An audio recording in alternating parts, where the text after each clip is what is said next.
நம்ம கார்த்திகை தீபத்துக்கு ஒரு நல்ல ஒரு 2 டிப்ஸ் பார்க்கலாமா? வாங்க வீடியோக்குள்ளே போகலாம். புது அகல் விளக்கு எடுத்து நல்லா ஒரு நைட் ஃபுல்லாக தண்ணியிலே நல்லா ஊற நல்லா விட்டுக்குங்க. அதுக்கப்புறமா அந்த அகல் விளக்கு எல்லாத்தையும் எடுத்து நல்லா காய விட்டுருங்க. நல்லா துணி போட்டு நல்லா காட்டன் துணியை போட்டு துடைச்சி எடுத்துக்கங்க. எடுத்துட்டு அதுக்கப்புறம் பெயிண்ட் இருந்தால் இல்லை நெய் பாலிஷ் இருந்தால் எண்ணெய்லாம் அது லீக் ஆகாது. அதெல்லாமே அதை சுற்றி பின்னாடி ஃபஸ்ட்டு ஒரு டைம் அடிச்சிடுங்க. அதுக்கப்புறம் அது காஞ்ச பிறகு திருப்பி இன்னொரு வாட்டியும் அடிச்சிடுங்க. 2 கோடு போட்டால் தான் அது நல்லாயிருக்கும். அப்புறமா இன்னொரு டிப்ஸ், பன்னீர் எடுத்துக்கங்க.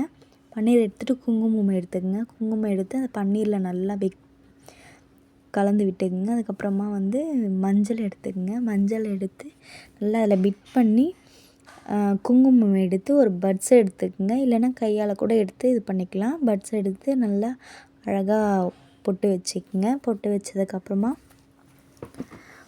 நல்லா எல்லா மஞ்சள் குங்குமையும் எல்லாத்தையும் எல்லா அகல் விளக்குலையும் நல்லா பிட் பண்ணி பன்னீரில் பிட் பண்ணி குங்குமம் வச்சிடுங்க. நல்லா மஞ்சள் குங்குமம் எல்லாமே வச்சுருங்க.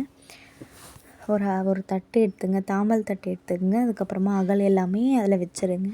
அகல் எல்லாத்தையும் வச்சுட்டு நல்லா பூவால் நல்லா மலர்கள் போட்டு இது பண்ணிக்கோங்க.